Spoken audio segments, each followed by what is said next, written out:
Welcome back to Retro Life for You, the podcast where we revisit the movies that thrilled us and chilled us and shaped our love for the silver screen. Tonight, we're turning the clocks back to 1999 when Dark Castle Entertainment opened its doors for the very first time and invited us into one of the creepiest mansions in horror history. Tonight, we're talking about the house on Haunted Hill. My name is Chris Adams, host of the show. And the guy on the right of the screen there, that's Mr. Travis Rollins. Duke Spooky. I'm sorry, that is Duke Spooky. Yeah, pay attention to the spelling. And I am and I am scared stupid. We are starting off our month of October Horror Fest like we did last year. Oh yeah, my Travis, favorite time of year. Do you remember all the ones we did last year? Absolutely not. It's been a year, right? We I did remember last week. right. Only because we mentioned it earlier. Night of the Demons. Right. I believe we did The Fog. We might have done Ernest Scared Stupid. No, we didn't do Ernest Scared Stupid. No. We did The Fog. We did Night of the Demons, like we just said. We did yeah, and a bunch of others. Hey, if you want to know, if you want to know what we did, if you want to know what we did last year, just kind of visit the archive and scroll back a bit, and you can see exactly what we did, and they're just as fun as the ones we're doing this year. Except last year was a lot of 80s. This year is all 90s horror movies. Yeah, and you can check those out on any of your favorite podcast listening spots, or you can go to www.retrolifeforyou.com. That is correct. Also, well, no. Also, they may not catch them on YouTube. They may not be on YouTube right now. I have lost track of some of my recordings when I was putting up the old stuff, and I don't know if everything is on YouTube anymore or not. So it's going to take a day. Okay, I guess I just didn't consider YouTube as a podcast place, but yeah, that's where Joe's at. I mean, it's where we got our videos posted. Yeah. You can listen to audio stuff there too, but we don't put the audio up on YouTube though. Yeah. Anywho, I guess with our 7 degrees of bacon. 7 degrees. Who do we have? That's 7 degrees of bacon today. Well, we've been talking a lot the last, I think, 3 or 4 podcasts about a Famke Janssen. Ollie Larder's come up a few times. I've told the story of Jeffrey Rush quite a few times too about that movie Shine, where I can't say it that way. My brain just said something that I should not say. Where he played a mentally challenged pianist. Yeah, let's be politically correct, sir. Yeah. And we keep bringing up Maverick, one of our favorite movies. We can connect a bunch of people together through these. It is funny. We talked about it just before we started recording tonight, and yeah, people are standing out right and left. But before we dive into the film itself, let's kind of rewind to the beginning a little bit, jump into the pre-production notes on the house on Haunted Hill. Yeah. This movie was very first project from Dark Castle Entertainment, which was a new studio founded by Robert Zemeckis, Joel Silver, and Gilbert Adler. What was their mission, you may ask? Oh, yeah. What was the mission? Remake classic horror films from legendary showman William Castle, the guy who gave us gimmicks like Emergo, where skeletons would literally fly over the audience in the theater. And what better way to kick things off, they said, than Castle's 1959 classic House on Haunted Hill starring Vincent Price. Which is why one of the main characters of this name is Stephen Price. Mm-hmm. And his character, played by Jeffrey Rush, is kind of a nod and a throwback to Vincent Price. If you look at 100%, the pencil mustache, the look, the outfit, right, everything for sure. So it just kind of stands out as a nod to the great Vincent Price, and they couldn't have done it in a better way, I don't think. For the director, they chose William Malone, a filmmaker with a strong visual eye and a background in atmospheric horror. Malone and producer Dick Beebe spent over a year developing the script and visual design. Their number one goal was to make the house itself feel like a character.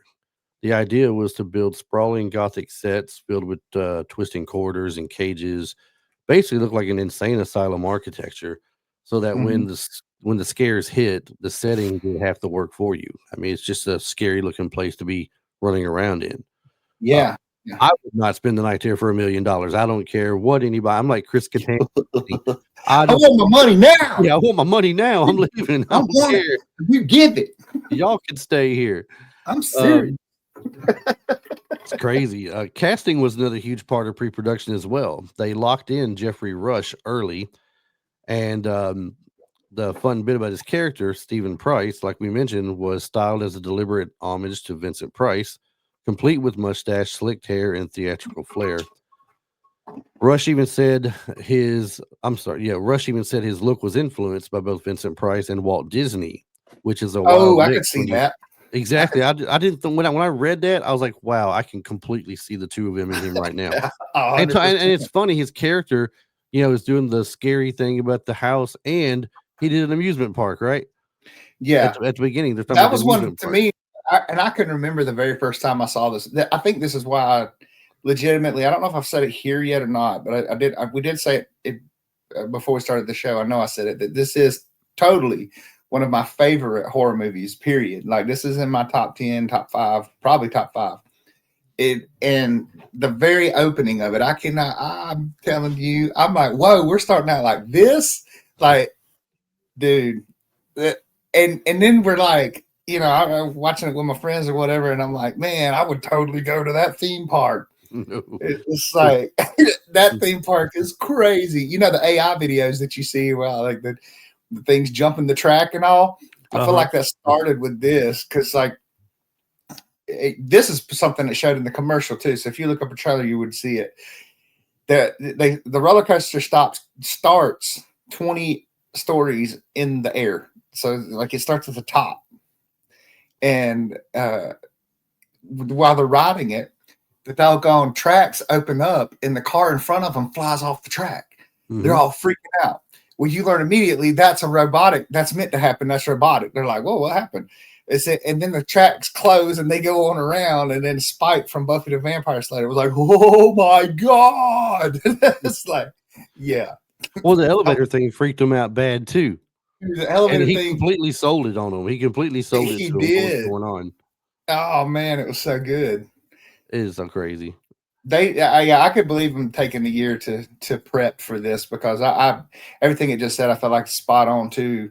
While I was watching it this time, my first 4 million watches of this movie, I never thought about it, but while watching it this time, I'm like, why is like the entire movie shot down here? I mean, it's not. The entire movie's not shot in the basement, but for the most part, 90% of the movie's in the maze of the basement, which it does make sense, because that's where it was actually an insane asylum, sort of. It was an asylum for the criminally insane. Mm-hmm. And they did all the testing and holding downstairs too. Is that the first 5 or 10 minutes of the movie, isn't it? Yes. When they're doing the testing on people, and the way that they're showing Vandercut. Yeah, the Dr. Vandercut things that he's doing to him and everything. Mm-hmm. Yeah, it's crazy. And that's another thing that I love about this movie too, is the visuals it's twisted. It's out there. Well, we got Famke Janssen, which is playing the role of the wife of the main character. Well, he's not really the main character, I guess, but was him Stephen Price? Yes. Famke Janssen's playing the wife. Now, there was somebody else before her that was picked. Yeah, Evelyn's the name, I believe. It is Evelyn. There was somebody picked before her to play that role, and I forget why she couldn't do it. And I'm trying to remember what her name is. I just seen it earlier. I was trying to find it while you were talking a second ago, and I have not found it yet. But, well, I'm glad that she wasn't able to do it. Oh, I don't know. Elizabeth Hurley. Oh, was originally picked, or was considered for the role, I should say. Yeah. Maybe not picked, but she was definitely considered. Just like Cindy Crawford was considered for the role of Melissa Margaret Marr. Now, is that the girl played by Bridget Wilson? They had the camera. Is that what Melissa Margaret Marr? Yeah. Okay. Sonya Blade. I'm kind of getting ahead of myself a little bit, I guess. While rising stars like Taye Diggs, Ali Larter, and Bridget Wilson filled out the ensemble, there were even rumors that Marilyn Manson was considered for the role of the asylum doctor before it went to Jeffrey Combs. I could see that because this movie, when he redid Sweet Dreams, he Hmm. did it. If I'm not mistaken, he did it for this soundtrack, and then the song took off by itself Man, because it definitely fits that because of movie. Manson, you know. Yeah, but it definitely fits the feel of that movie. Yeah, that's that doo doo doo doo. And then you have that weird sound at the beginning too. That Yep, yep, yeah, this movie, everything about this movie to me, the only thing for me, well, we'll get to that later. But yeah, it still holds up as one of my favorites of all time. Even like I said before, I wouldn't have had to rewatch it. I could have done the episode without rewatching it. But that's yep. part of the fun of the podcast is going back and rewatching these movies. Right. And this movie definitely still holds up to me as one of my favorites. Well, the box office release did fairly well for him. The release is October 29th. It was Halloween weekend, October 29th, 1999. The budget was 19 million, which at the time was not a lot for a movie in the late 90s. Hmm.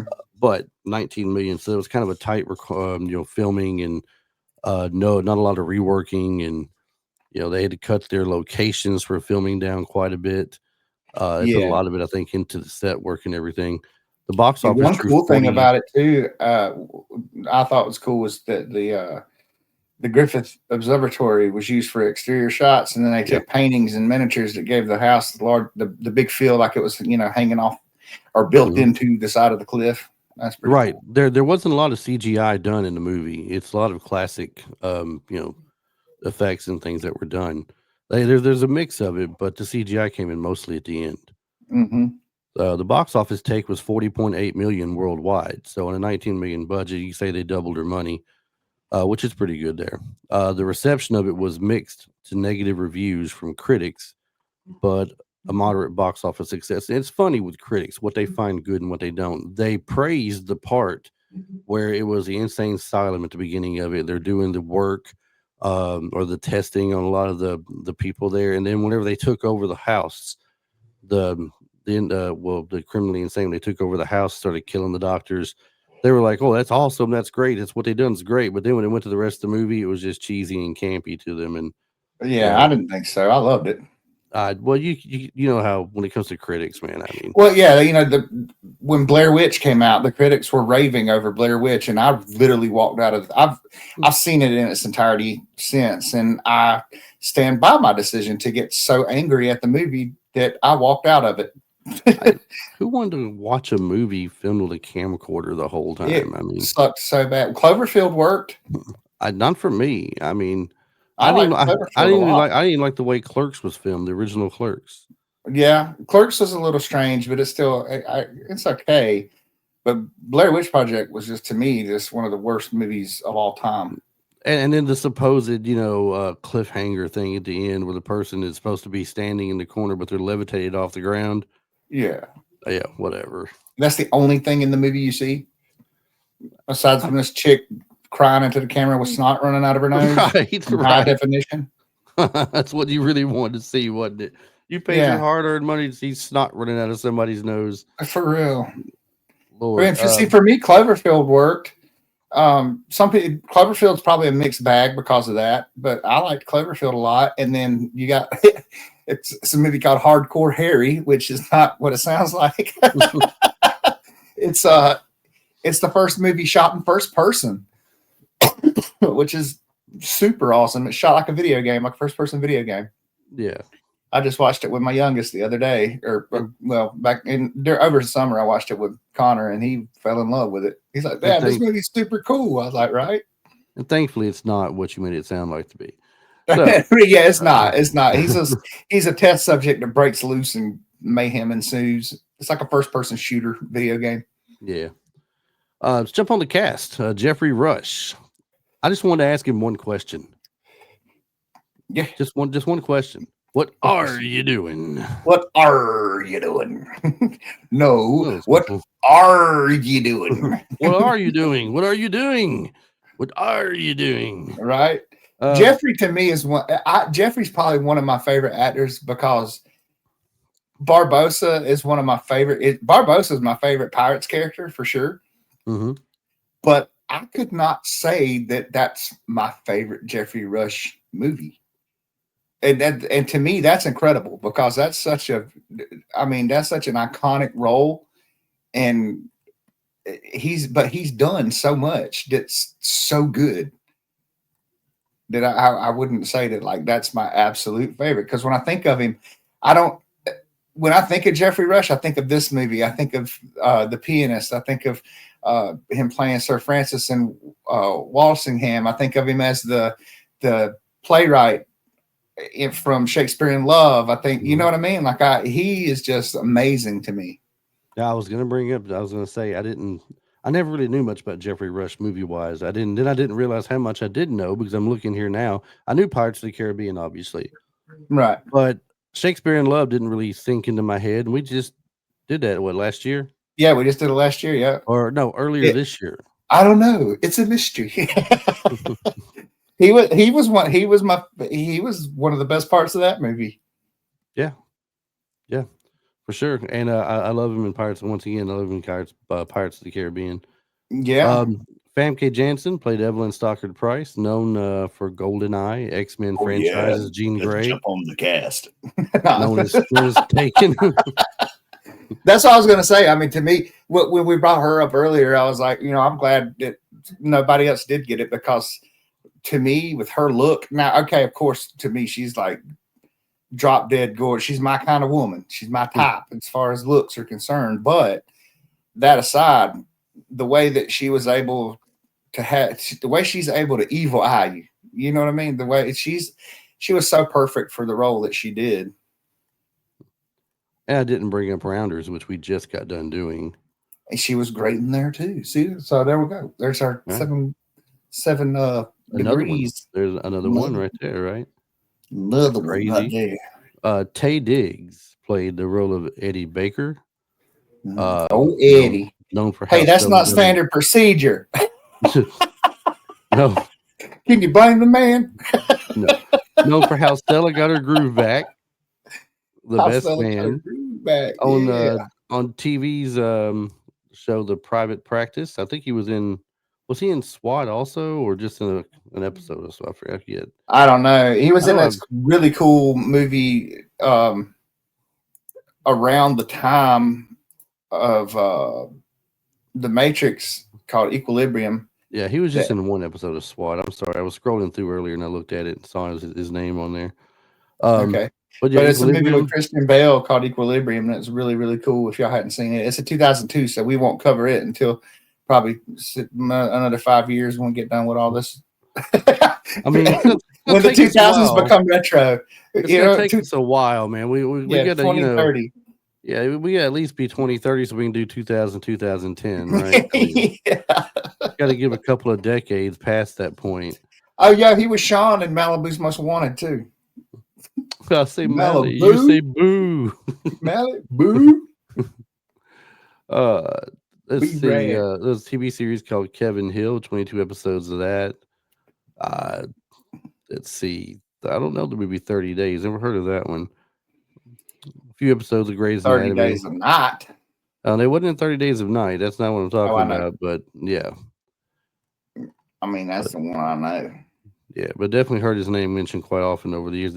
Empire is a place I remember hearing his name mentioned too. Mm-hmm.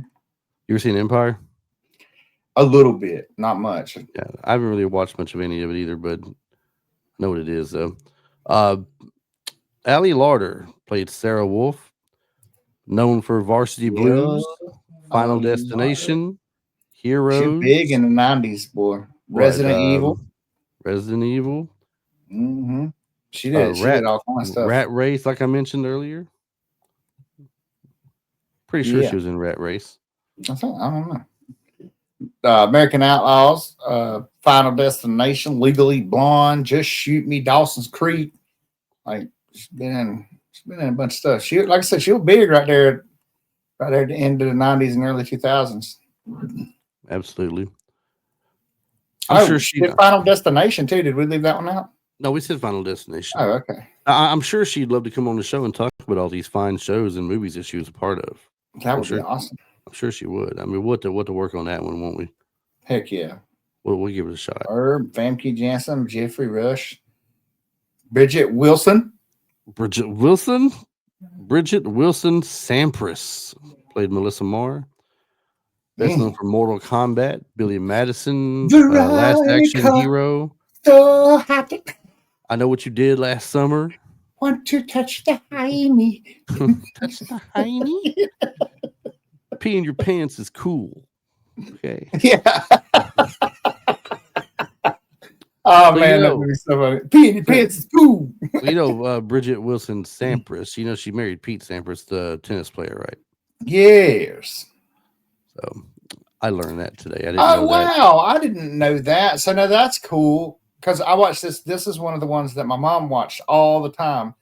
She was in 59 episodes of Santa Barbara. That was a soap opera that came on after you had Another World, Days of Our Lives, and then Santa Barbara, or it was vice versa. You had Another World, Santa Barbara, then Days of Our Lives. Yeah, my mom watched them all too. Yeah. My mom, my grandmother, they were. We weren't a guiding light household. We were Another World and Days. NBC soap operas. Yeah, I always referred to it. Peter Gallagher played Donald W. Blackburn, MD, the doctor. Now this is a twist right here. Now he's known for Sex Lies and Videotapes, American Beauty, The OC. I was gonna say the first place I remember him from would be the dad from the OC. I did watch a little bit of that when that first came out when I was a little younger. Yeah, but I didn't realize that was him. I was like, why does this guy look so familiar? He looks way different. It's like there was during some decade or 5-year period, he aged 30 years and then he just stayed right there and never aged anymore. He must have talked to Tom Cruise. He must have spoke with or Tom. Keanu Reeves. Yeah. How do you keep that youthful appearance? Wasn't he the dad as well? Or no, he produced. Oh wow. Oh wait a minute. I'm looking at the wrong page. I'm looking at Robert Zemeckis. Robert Zemeckis is one of the directors, wasn't he? Yeah. Not a director for this movie, but he's a director, though. He's a director. He's produced a ton of stuff. Like they redid the 13 Ghosts movie that we put 13 Ghosts up, and then we found out it was 2001, so it didn't make the list. Broke my heart, too. I really wanted to do that. Yeah, that was a good one. And, I didn't know that was a remake. I did not know that. No, I did not know. He was also in Mr. Deeds as well. Played Chuck Cedar in Mr. Deeds. Yeah. We were just talking about Mr. Deeds the other day when we were talking about John Turturro. Yeah, why would you do that? He said, "Yeah, hit it. I can't feel anything." He was whacking his foot and he stabbed it. Oh my God! I'm just kidding, buddy. So Chris Kattan played Watson Pritchett. Chris Kattan is most well known for Saturday Night Live and Night at the Roxbury. What is love? Movies like every time I hear that song, man, I cannot. You can't help but just do this right here. The head bobbing like that. Baby, it'll hurt me. Chris Kattan, oh my gosh, he was so funny on SNL, man. Some of his characters, you had Mango. Yeah. He's a mango and he'd smack us up on the butt. And then Mr. Peepers, him and The Rock. Will Ferrell do it on Mr. Peepers stuff that they did where he was like the half monkey, half human. Dude, Mr. Peepers had me dying all the time. I thought you were talking about The Rock coming on there and doing one of the Peepers skits with him. That one too. Yeah, all Mr. Peepers had me dying laughing. He'd eat the apple real fast and spit it back in your face and stuff. They had Corky Romano. That was really more of a stupid movie than anything, though. Well, when he did all the cocaine was pretty funny. What movie was that? And Corky Romano. Remember the cocaine blew up on him? Oh, yeah. Well, when I think of Corky Romano, the main thing that stands out is him dressed up like a Girl Scout going to someone's door trying to sell cookies. Yeah, that was pretty good, too. That's the thing that stands out the most to me. Going back to a couple more people in the cast. Now, these aren't exactly main characters, but Max Perlich had a little spot in it. He's one of the people who was working with the character Stephen Price to try to scare Mhm. people in the house because Price didn't believe the house was really haunted or anything like that. Well, none of them did except for Pritchett, what's his Pritchett? Yeah, which was Chris Pritchett was the only Kattan's one that. character, Yeah, because he knew all of about them it. thought it was bunk until the end. Mm-hmm. Until We were it like, started going down. you were like, where do we know him from? And then you brought up, of course, Maverick. He's the gunslinger in Maverick that Yeah, finds out that Maverick's a little bit was that quicker in the draw. fast? That looks fast. Yeah. Yes, man, that was pretty fast. Yes, ma'am. Fast. Jeffrey Combs was Dr. Vanicut, which was just the guy back in the old video that was doing the work on the criminally insane people. Dr. Vandercut was a monster, dude. For sure. Yeah, definitely monster. And you know what? Going back to the stuff about what made this movie different too, and what made it so good was the way that they had the ghosts and the creatures moving. So the way, like when Evelyn went back to her room, and Stephen went up and saw Mac Perlich Schechter character, he went to spin around the daggum chair, and his whole face was like cut out or ripped out or whatever. Like taking a giant poker, just shoved it straight in his face and melted it all in, Or one of those things with the big mouths just came in there and bite his face off. But are you talking about how the ghost moved? You're talking about? Yeah, how he was walking through the room. Yeah, and then the way that they'd get all fast and flappy. But the one that Melissa Morris scene, she's going through with the camera trying to find some evidence of making something good. Yeah, that big thing that run up in her face. That's what I was like. I like to think that thing bit Scheckter's face off. Dude, that thing was creepy. Yeah. I don't like creepy stuff when it comes to horror movies. I'll watch the slasher films all day long. I don't like the movies where they get the creepy kind of stuff in it. The stuff that just dances on your spine and makes you feel like you got tingles going all down your. Yeah, dude, I just got a tingle going down my spine thinking about that thing rushing into the camera again. Just it had like no eyes and then some kind of weird alligator mouth. I don't know, like I don't know. It was almost like the it was almost like the vampires out of Preacher. Yeah, it was almost the vampires out of that thing. But yeah, the way that the movements that they made, like when Eddie, when they all first went downstairs to try to find the lever mechanism to open the walls back up. Yeah, and they all got separated, and then Eddie's like walking away from her, and he turns around, he's got that weird red shine in his eyes, but then she walks in and sees him behind the door, and he's like some kind of moth flapping against the window. Right. Yeah, that was, to me, that was unsettling when this came out. I've seen it so many times now, but yeah, I was like, dude, look, that's freaky. Dude. And then we have a couple of people here we're going to throw out, and this is the last two I'm going to bring up. Lisa Loeb and James Marsters. They were the Channel 3 reporter was Lisa Loeb. And this is toward the beginning of it, after they show basically the insane asylum and how it ended and everything, basically. I guess before it got closed down. They go to the amusement park where Price is showing them, I guess, the new roller coaster they got going on, the new ride. And so Lisa Loeb, which was what was she known for music wise? Do you remember the songs that she did? No, I can't remember. I know the name for sure. But I remember more, like, I know she did music, but I remember more from like Hot Tub Time Machine and this and Legally Blonde and I just don't those kind of things. I know that she did music. I can't remember a single song she did though. James That's Marsters, terrible, isn't it? She's known as a musician, but you can't say one song she did. James Marsters was the cameraman with her, and I got to thinking, James Marsters, that name sounds so familiar. And I'm looking at him and like, dude, that's Spike from Buffy and Angel. Yeah. I looked him up, and sure enough, it is. It's just it's just like a younger picture of him, it looks like.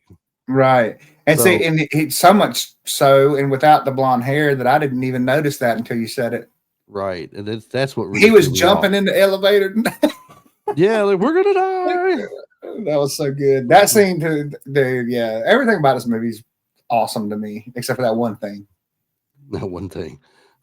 That one thing almost ruins it. And it didn't back then. So when it came out, it was awesome. It looked great and everything. But by nowadays standards, it's terrible. I'm not gonna say it ruins the movie, but I'm gonna say that the special effects throughout utilizing the traditional mechanics and makeup, and then it looks so amazing. And so you go through the whole movie and it looks just, the visuals are just incredible. The gore is great, like swapping back and forth between the black and white. Oh my God. How about when she's walking downstairs and she's looking, before that creature shows up, she's looking at the empty room and she sees the nurse and Vanicut doing the operation. Right. And it's like they'll stop and look at her. Like, yeah, that's so like, creepy. It's like she's seeing it real time through her camera she's holding up, her camcorder. Yeah, it's like she's seeing it real time happening. Then she hears that noise at the end of the hall, and she looks over to her left, and you see his thing, and his head's just cocked to the side like this, you know. Like, yeah, and then it's like, yeah, then it starts shaking, vibrating, and it's like watching the Flash and seeing the reverse Flash come at you. Yeah, it's all vibrating. Yeah. What was wild though was like there was nothing in front of her though. She had to look through her cameras, like she was catching it on the camera. Yeah. So it's like, what in the world? But the obvious CGI effects at the very end of it, it was neat, but at the same time, it's like, man, this is that you know, like it's like thinking like this is where the budget went. So you know what I mean? Like, man, it's almost like nowadays you feeling like, man, y'all could have done, after all y'all did, this could have been more. Well, the CGI effects, it says notably the dark spirit creature at the climax of the film was criticized as dated even in 1999. They're saying that was just a dated technology they were doing. They could have done better. But the practical set design was praised heavily for what they did with it. Everything else was just flat out wonderful. Now the roller coaster, like I said, I don't think it ruined the movie or nothing, but no, it didn't. It was a little bit of a letdown. Still, though, I mean, when you're watching a movie like that, I mean, you're watching it for the scares more than anything else. So, yeah, and when I first watched it, it didn't bother me at all. The first 20 times, like I didn't even think that until this rewatch. You know what I mean? Like that's, and like I said, I've watched that movie countless times. The roller coaster we spoke about just a few minutes ago, talked about at the amusement park where he was debuting the new roller coaster with the news people. It was filmed at Six Flags Magic Mountain on the ride called Goliath, and that opened in 2000, though the film shot before it was officially launched. But I guess that's a real ride in Six Flags Magic Mountain. Yeah. But it don't do what it does. No, not like that. No, but they were talking. Yeah, the actual track and twists and turns and stuff. Yeah. So, does the elevator do that? I don't know. That would be cool. I don't know. Yeah. I don't know if the elevator. I know for a fact the tracks don't open up and send a car off and then close back. Right. But if the elevator did that, whew, you could legit give somebody. You'd have to make somebody sign a waiver because that would. Yeah, that would probably give a heart attack probably.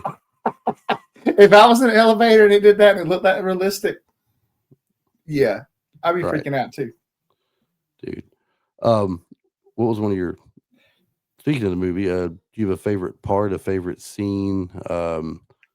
It's so hard to pick. I'm gonna have to say not really, because I mean I love this movie through and through.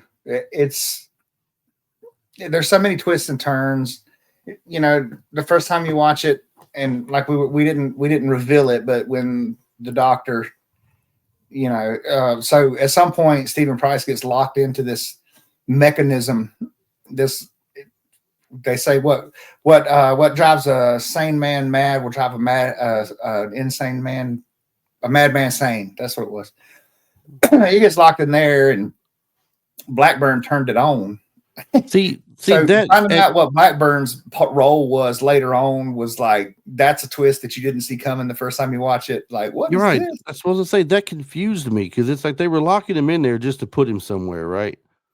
Yeah. They were going to turn it on and get started. And so going. far, Blackburn's been like the most level-headed. You know, he's a doctor, so I mean, he's very. He hasn't been cussing and raising Cain like everybody else does, and freaking out. He's been sitting in that big room drinking mimosas, assessing the situation. It seemed like, you know. So yeah, then when he locks him in there, he's in the door like, what? What? I can't hear. What's this do? And you're like, what's he doing? Right. But now leading up to this, though, they notice there's something going on with the electricity in the house or something, like it's fading in and out or something, I believe. Yes. And they're like, what is it? And someone finally realizes, he goes, electroshock therapy. And they take off Right, running right. down this hall, and Famke Janssen's character, Evelyn, is strapped down to the table, and she's got the helmet thing on, and it's like all the electricity is just being rushed through her.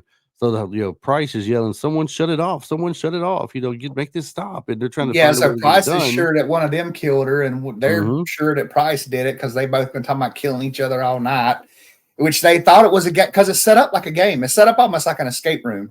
So we didn't go over that part either. So he made a okay. So at the beginning of the movie, Evelyn is in her fancy bubble bath, and she sees a commercial for this house, and she calls Steven, and like, this is where we're having my birthday party. So they rent it. Well, she makes a guest list, and then he changes her guest list. And then mysteriously his computer turns back on and starts typing all these names in, deletes the guest list and types all these new names in.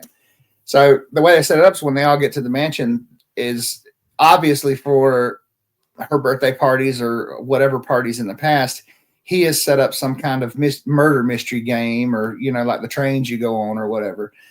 So it was set up on that premise, and whoever didn't die or didn't leave made it through the entire night got a $1 million cashier's check. And then whoever was left, whoever did die or did leave, would get that money divvied up between them. So they're all suspicious throughout most of the movie, even though this weird stuff's happening. And it's going back showing you too, like Max Perdlick's character Schechter is in like a control room doing things and making things happen. So they're all very skeptical over whether or not the place is actually haunted for very much of the movie, even though it's like all these crazy things are happening. It's like it's so good. And then we got to bring up also, he says as long as no one leaves the house, then you find out no one can leave the house because some kind of a lockdown thing is taking place. All the windows and doors. Yeah, that Pritchett's dad didn't get disconnected. Yeah. So, I mean, there's no way out of the place. Well, that's what starts them exploring and going down to the basement and everything too, though, was looking for that mechanism. Right. Right. So, I mean, I think one of my favorite parts is finally realizing what direction this movie is finally going. The first time I seen it, I'm thinking, you know, what is going on with this doctor? He did the weird thing to the other guy he locked up, and was like you said, what's this? What's this button do? I can't hear that you, was you so know, crazy. And says them. And I'm like, well, why did he do that to him? They were just locking him up, and he's been like, is he one of the? Is he in on it? Is he a bad person or something? I remember when before if you're going to say what it is, then before you do, I'll say that I remember the very first time I watched it, I thought that maybe he was actually going to be Vanicut or something, or since they found out, but I think by then they had found out that everybody was there because of a relation to somebody. It was during that. It was right after he turned the machine on. It cut to Eddie and Sarah. So they figured out that everybody that was invited was somehow related to the staff that was there the night that the hospital burned down. Mm-hmm. So that made me think. They're like, well, who is Blackburn? And I was like, oh my God, he's Vanicut's kid or grandkid or something like that. I mean, he was a doctor, right? So it fits. And Yeah. you're thinking that. But then I'm watching him going, but he goes back in there where Evelyn's character is laying there dead. And I'm like, Gets what is into a little he? necrophilia. That's what it looked like was about to happen. I'm like, what is this? Is disgusting. What are they doing? Right? And They did he a good with kisses that too, didn't and he they? kisses her. And I'm like, oh Well, she dude, got, come he just on. wiped a little bit of the blood away too. He didn't even Right, wipe it all right. away. Then he turns around and he gives her a shot of something. And I'm like, oh, don't tell me she's about to be awake or something. And then sure Mhm. enough, the eyes pop back open. They're in on it together. They're plotting these things. They're making it look like, she was dead. And now they're going to make it look like the husband's going to get killed by one of the other people. And they even picked the blonde girl, Allie Larder. They even picked her character to be the one to do it because she's shaky Yeah. with the gun. And Yeah. sure enough, she tries to, she unloads her gun on him, right? Mhm. And you're thinking, oh my God, this is going exactly as they planned it. But the good doctor is no longer with them because she double crosses the good doctor. Yeah. And the other thing that it does a good job of too, though, so now when that scene does happen too, it's got you thinking like, okay, well, if they changed all the guest list, how did he get in? Or did they just come up with this idea on the spot? You know, like, because everybody else was out running around. Melissa was the first one that went missing. So while the rest of them are down in the, every time it cuts back to the top, Blackburn and Evelyn are the ones there in the main area mixing drinks and having drinks. So did they formulate the plan then? And if Who so, knows? where did he go? So this movie has levels, man. It does. You're thinking several times over about it. It'll make you stop and pause the movie just so you can stop and think to yourself, okay, what direction is this really going? Mhm. Who is with who? Who's doing what? Like whenever the house went on lockdown, uh, Price went down there to where the guy is at the control room, and the guy's like, I didn't do it. He just started doing it Yeah, on his he's own. like, you could have warned me about that, Yeah. but everything else has been great. He's like, I didn't do that. It happened on its own. He's well, no, she's responsible for this. She's done it somehow, just like she changed Yeah, that list of people and I like she hacked my computer. And then you're like, and so everything gets confusing. And then it gets well, I don't know if we're probably giving away a little bit too much about the movie for people who might not have seen it and want to watch it, but uh, it's still worth a watch, and it's a very like you're still going to get the jump scares out of it for sure too. I don't want to mention anything yeah, more about Price. I'm going to leave Price completely out of it the rest of the way because yeah. you know what they're plotting. It looks like you don't know. I'm not going to say whether or not they go through with it and try to kill him or not. But the house itself has been mentioned several times by Watson Pritchett, talking about how the house is alive Hmm. and it's evil. It's and there's something living in the bottom of it. It's just that the house is an entity itself or something. Right. And that's what they get you. That's what they give you at the end of it with the CGI. You Yeah. get like what looks like the soul of the house or something is chasing them through the halls, and everybody And that is killed, you see their faces coming out of it and saying something to the people they're chasing. yeah, we're all here. Kind of like that. What was the one? It was around the same time. It did better than this actually in the box office, I do believe. The Haunting or something The like that. haunting, yes, the haunting was one of them. Where they had Owen Wilson. Owen Wilson was in the doggone big old fireplace, and then that lion head came down, boom, Mhm. and chopped his head off. Yeah. But it's kind of like that, how the house had retained the spirits. But what I was going to say too is we used to have a place around here, Nuri Mill. I've told you about it before. I don't know if I brought it up on the podcast. I think I have. Um, so I got into photography pretty heavily there for a while. I still got all of my equipment, but I used to go to Nuri Mill, and that room that he shoved her through, and when they released the spirit, that room is like so much what that. If you go down at the bottom of Nuri Mill into the basement, which why was I doing this, and why was I doing it alone? Mhm. Like 12-year-old Travis would have been like, "What are you doing?" So Stupid. I know, dude. I come from being scared of the dark, sleeping with a light on until I was probably 15, and the closet door open. To here I am exploring decrepit old rundown mills by myself. So anyway, go in there and get to the back where the bathrooms are, and there's like I guess it used to be an old boiler room to the left, And you walk in there, dude, that's one of the creepiest places I've ever been, because when you look around, there's like roots hanging from the ceiling, like Right. dangling from the ceiling, and like tree roots in here. I'm like, dude, this is like the room that the demon was in. And how this movie is exactly immediately what I thought of when I shined a flashlight in that room. I was like, oh my God, this is creepy. I'm not going to say a whole lot more about the way it goes with the cast. We're going to let people kind of wonder the rest of the way what happened with the rest of the cast and what, you know. Yeah, we've given a lot up, but at the Yeah. same time, there's still so much that you'll still be like, what? So much more. So much more. And trust me, you will pause this movie and think to yourself and try to figure out what's going on before it gets there. Let me ask you a couple of throw a little couple of questions at you here. We talked about the critics talked about the campiness to it and everything, right? Yeah. So the film kind of mixes some campy performances with serious horror. Does it clash for you, or does it kind of mix very well together? To me, it mixed well together. I was about to be like, you go first, because I don't even know what they're talking about the campiness, because I thought over the top performance or something, you know, like for example, well, I mean, Bridget it was Wilson's homage to character. Vincent Price and the time too. So I mean, I felt like, you know, maybe his character, maybe Stephen Price's character could have been a little campy at times. And Pritchard definitely was, you know, I want it, so you give it. Well, like, Melissa Marr's character as well too. Bridget Wilson, Melissa Marr, she was a little bit over the top with that camcorder, trying to push her way through, trying to find some new show to be a part of. She's a supposed celebrity, former celebrity or something. True.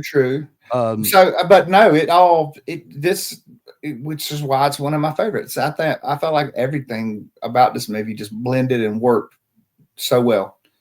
Even the little, I guess, quasi love interest in between Eddie and I forgot her name now. I've been throwing the names around so much.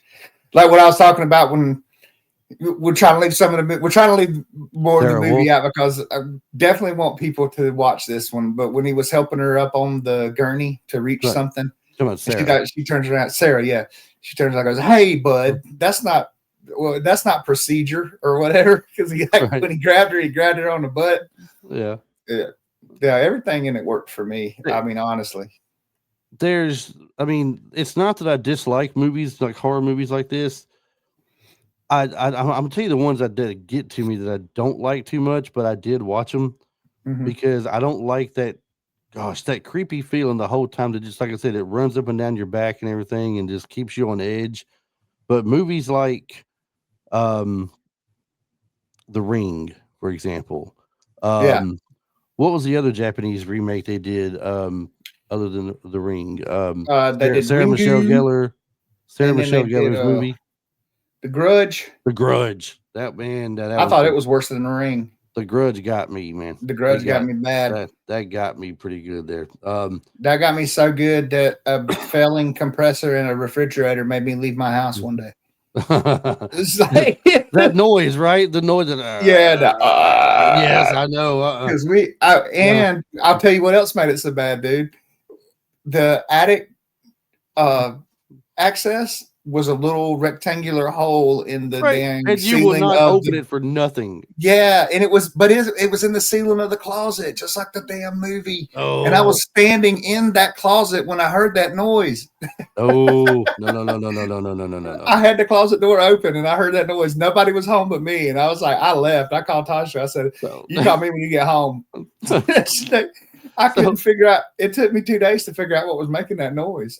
So these movies like this, House on Haunted Hill, 13 Ghosts, The Haunting, the movies that give you these kind of horror feels. And I Know What You Did Last Summer and Scream. They're more like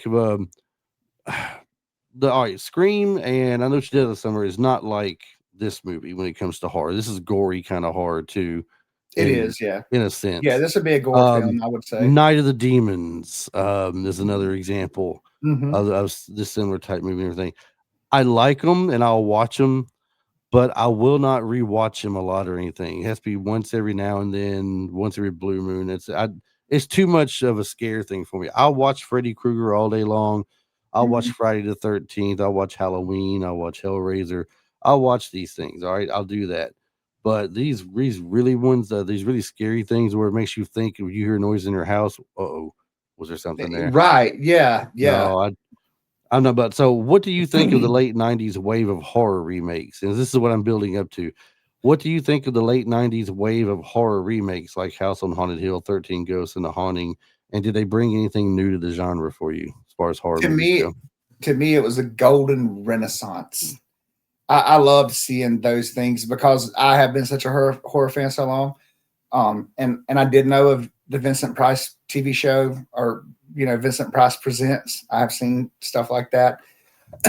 I've watched old black and whites of Telltale Heart and stuff like that. Edgar Allan Poe. Went back and watched Bela Lugosi and Lon Chaney movies. So for me, like I said, it's a golden renaissance to see these stories because the excuse me, a lot of these are also books too that or kind of like R.L. Stine, like quick scary reads, or they come from the 50 chilling tales that we used to read as kids in the 80s. I know that people don't even know what books are anymore, but but Are yeah, those nah, to them see it. things that educated me when I was Yeah, younger? And yeah, we used to have to read, words and no pictures. But words. I loved it, man, because you know every so often we get this leap, from the 80s, or I'd say from the 70s through until we seem to be in a regression now, but we get these leaps in special effects for movies. And at the time, the way things were, and as good as things were, to be able to see that old stuff come back and done well, it was, yeah, it's like a golden, the late 90s. It's two things. It's a golden renaissance with movies like this. And then when the teen horror came out, which we're definitely going to visit more, um, like Scream and I Know What You Did Last Summer and The Faculty and these things, was new and refreshing, and it was like seeing something like an R.L. Stine or something come to the big screen. So the 90s for me is one of the greatest times for the horror genre as a horror But fan. it's a definite change from the slasher films I mentioned earlier. A definite For change sure. from that. It was a fun kind of scary feeling when it comes to like Scream and I Know What You Did Last Summer and Urban Legends, and the faculties to me is more of a sci-fi horror thing. I'd agree with Um, that. so that's a different kind of a feel for the horror, and it's still Yeah. cool. Still cool. And then we had stuff too, like Frighteners and Disturbing Behavior, Disturbia. Hmm. We had a lot of things rolling out during this time too, Right. which is funny that Robert Zemeckis, had his fingers in a ton of that. So Hmm. Robert was, you could say he was a horror specialist. He did Death Becomes Her, which was a really cool. It's a comedy, but doing that and then doing Trespass, and then he did Tales from the Crypt, Demon Knight. He did The Frighteners, more Tales from the Crypt, Bordello of Blood. This Oh, movie, Bordello of Contact. Blood. Bordello of Was Blood was was great. Bordello of Blood a '90s? 1996, yeah, I love Bordello of Blood. yeah. You had Demon Knight in '95, and Bordello came out right after in '96. And then he did 13 Ghosts. He did The Ritual, Ghost Ship, Gothica, which is another creepy one with Halle Berry if you hadn't seen it. Isn't it And the funny? list just goes on. House of Wax was great. He's done a bunch of them. Isn't it funny? Robert Zemeckis brought all that to you, but he also brought you Back to the Future. Right. Yeah. Back to the Back to the Future. Hey, Future. Forrest Real Gump. Steel, real life Rock'em Sock'em Robots. He Yeah. was the executive producer on Real Steel. And like I said, you can't forget Forrest Gump. Forrest Gump. So I mean, Your he mama brings you. sure does care about your schooling, boy. We call it groundbreaking. I don't know if it was groundbreaking during the time with the CGI um, cartoon type things, but the Beowulf movie that had Angelina Jolie in it, which I love that movie too. Speaking of cartoons, Who Framed Roger Rabbit? The Polar Express, The man's brought some great movies for us. Let's just say that, no doubt. no doubt. Well, I guess we're about to wrap this up. Unless is there anything else you want to follow up on with the movie to sum things One up thing for I people? thought was interesting. Oh no, actually, hold on. I'm sorry. Before you do that, Yeah. before you sum it up for the as far as the end of the movie goes, I got one question to ask you, Okay. and I mean 100% serious. If you had the choice, would you have stayed overnight in that asylum for $1 million? Not knowing. Not knowing what's going to happen or anything. You don't know if anything really truly is Absolutely. haunted. You don't know if anybody's plotting to kill you when you're there anyway. So just they Yeah. brought people there to just mess with people. Absolutely. You don't know the house is going to lock down or nothing. Mm-hmm. But I mean, you're there under the I pretend. would say 15 years ago, 15 to 20 years ago, HELL no. Yeah, I'm But still nowadays, saying it. I would say now, yeah, I'd have stayed and I would have hung out right there at the bar. I wouldn't have went nowhere. And then I'm they had still to get me right there in the middle or in the bathroom because I I'm had to still go pee. saying no way, Jose. No way, Jose. No There's way, a Josie. there is a former well, there was an asylum in Louisville, Kentucky. You've probably heard of it. Mm-hmm. The Waverly Hills Sanatorium. Yes. Everybody says that place is haunted. My Oh yeah, ex-wife, they've done TV shows on Waverly, man. yeah, my ex-wife's grandfather worked there in maintenance when it was Oh, you open, better not go. and I there that she would tell me that he told stories about seeing things in there flying around and all kind of crazy stuff and everything before it finally shut down for good. And I'm Mm-hmm. like, there ain't no way in the world you get me to spend the night in that place for sure. And they offered that to people too as a fun kind of thing. They'd pick a safe part of the place there where it wasn't condemned or anything, Yeah. and they would give you the chance to spend the night there to see if you experience anything. Like, I'd nope. say I would, but I don't know if I would because my youngest son begs me to go to an escape room, and I tell him, "No, we're not doing Mhm. that." He's like, "Why not?" I said, "Well, because Daddy's I've been seen locked up, and Daddy watches a lot of scary movies, both. And I've seen I ain't Saw. trying.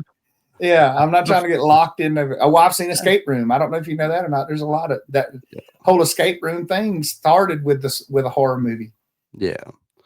So back to my Mhm. what I started to say a moment ago. We're going to go ahead and wrap things up here shortly. But anything you want to sum this up with, or Not so much to sum it up. I wanted to just add that since we're jocking, we'll throw out some '90s lingo. Since we're jocking Famke Janssen so hard over the last few episodes, um, at around 18 minutes, she performed her own stunt when the glass ceiling breaks. yeah, And it was extremely important that she remain where she was and very still, because even with her sitting as still as she was, the shard that hit the table right in front of her face hit so hard that it bounced her head off the table. And you can see it if you watch it real close. Her head bounces when it mm-hmm. hits. So ups to her for Do having you the know how much trust testicular fortitude to do that, you get to have in someone to do that? dude. And that wasn't sugar glass because that thing's whatever that was, whether it was glass or a piece of painted metal, it's stuck in that table. Like that would There's have been the end of people, her. dude. There's people in my life I have known, you know, 30, 40 years that aren't family that I I would trust with a lot of things, but I wouldn't even trust them with that. I'd be like, Uh-uh. no, I don't know. I don't No. know if your measurement's not off an inch or two or something. I mean, that's a lot to be off on a measurement. But I mean, how do I know that you're just not? You really got this down pat. How you didn't mark the wrong spot of the table to put my head at or something, or Yeah, no, I'll pass on that. no doubt. To sum the movie up, I would say that this is, as far as haunted house movies go, it's my absolute favorite. Um, as far as scary movies go, it's definitely in my top 5 all time. I absolutely love it. It's fun, it's funny, it's scary. It's it's thoughtful, it's deep. Like it gives you cliffhangers, and it leaves after you're done watching it. You still you have questions, and you'll be analyzing it, and you'll think about this movie for a long time. I feel like everybody that I've talked to who's watched it has been like, yeah, that movie's great. So yeah, I would say just go check it out. Like this is one of the to me one of the all-time greats. It deserves to be in the conversation anytime you're talking about the greatest horror movies of all time, honestly. It's up there. I agree with you, because like I said, to me there's different types of horror. I mean, the way we categorize them, I mean, I think like the ones I love the most are just the slasher horror movies. But then we got, there's true horror movies, the ones that just like this movie, the one that just sends the shivers up and down your spine. That's a true horror movie to me. Yeah. When something can make you scared at one point and then let you relax for a second, then suddenly throw it back in your face again just that quick and make you want to jump through I just jumped through the roof. Yeah, that's a great horror movie, and this does that in quite a few scenes. Heck yeah. And then it gives you just that overall, like I said, that chill in your spine there feel just by looking at something. It's not even anything bad. Hey, it's not coming at you, but you're just like staring at the guy we mentioned at the end of the hall. She's just looking at him, and the person's there, just that the head cocked over to the side or something. Yeah. And that's just or Tay Diggs when Eddie's walking around and looking at her all funky and stopping, and then he falls in a vat of blood. Like that's creepy. It's just creepy, and it's not even a ghost. It's like we won't say what it is, but it's like, yeah, the whole movie's got them kind of. This is great. Well, I guess we'll go ahead and start wrapping things up. So, if you enjoyed the show, make sure you are following and you're sharing this with your friends and your family and everything. You can listen to us, as we mentioned earlier, anywhere you get your audio podcasts. So, Spotify, iTunes, iHeartRadio, Amazon, everywhere but YouTube. Everywhere but YouTube. No audio on YouTube, just video. Make sure you check out our YouTube page, though. We got some videos like we're on right now. I mean, we got faces made for radio, but you still might enjoy watching it. I don't know. Maybe. We have some shorts up there we put up there. I've been putting more shorts up lately of some of the podcast, little clips here and there. And those are actually doing fairly well. I was surprised the other day. Nice. You can go to the website, as Travis mentioned earlier, www.retrolife. It's actually the number 4 and the letter U, not YOU. If you type YOU, I don't think it'll go to the page. Right. .com. And then you can listen to us in the web browser. And if you go to the show notes, you should be able to see the video in the show notes as well, providing that I've got it uploaded to YouTube. So, what's left? Catch us on Instagram, the social medias. I'm forgetting the social medias. Don't forget Instagram, Facebook. You can email us at retroliferyou@gmail.com for any. Are you still doing the cup of coffee? It's out there, but there's a thing on there's 2 different ways you can support the show. Basically, if you go to the show notes and you see a link in there talking about it says support the show, you can click on that. And I believe that takes you to, there's a support page on our homepage, I believe, you can click on where you can donate to the show or something. It's like a small, I think it's like 3 different options or 4 different options, like $1, $3, $5, or custom. And you can like custom out, like say, I'll give you a quarter. Here's a quarter. Here's a quarter, guy. 25 cents. Go buy yourself a cup of coffee. You could do that, or you could put 25,000 or $1 million. But in all seriousness, and of course, all that goes to the show.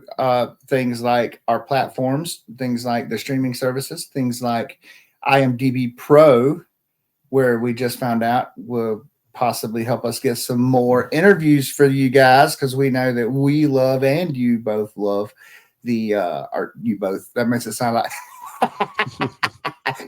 all 2 of our listeners love. Both of you. Thank the both of y'all for listening to our shows every week. we know everyone enjoys Thanks, the moms. interviews. Yeah.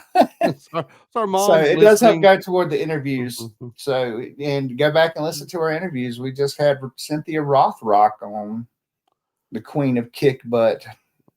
Yeah, if we're going recently, Cynthia Rothrock, we had Keith Cook, we had Keith Coogan with us, well, me and Marty anyway, talking about toy soldiers. Mm-hmm. And quite a few in the past, if you haven't listened to, you'd enjoy as well, I believe. So you can, if you're on Spotify, listen to us, give us a star rating, please, if you will. And if you're listening to us on Apple iTunes, leave us a little review. And I forget the other part of it. I don't know if it's not a star rating. I don't know. Something else. Anyway, Listen, you know what? You know what? Just enjoy the show. Yeah. That's the biggest thing. Just enjoy the show. Yeah, just enjoy this. Travis, I always hate asking this because I always pay for it in the end. Yeah, you're going to this week too, because I got a whole thing since we're doing we got the 7 since we're doing the 7 degrees of bacon and all, and then we got Jeffrey Rush and the Pirates and the house and it's Halloween. I'm gonna mix all 3 together. Okay. So a very young little Johnny. Don't worry, it's not bad. A very Everybody young knows little Johnny, okay? Everybody knows about little Johnny. That's right. A very young little Johnny went trick-or-treating. And he walked up to the door, he rang the doorbell, and a lady answered the door. And he said, "Trick or tweet." And she said, "Oh my goodness, you're so cute. What are you for Halloween this year, little boy?" He said, "I'm a pirate." And she said, "Oh my goodness, well, where are your buccaneers?" And he said, "Open your eyes, lady, they're on my bucking head." I have heard that. It's been a while, but I'm sorry, everybody. I put us through this every week. I know. We'll see you guys next time when he has another terrible joke for us. Yeah, buddy. All right, we're out.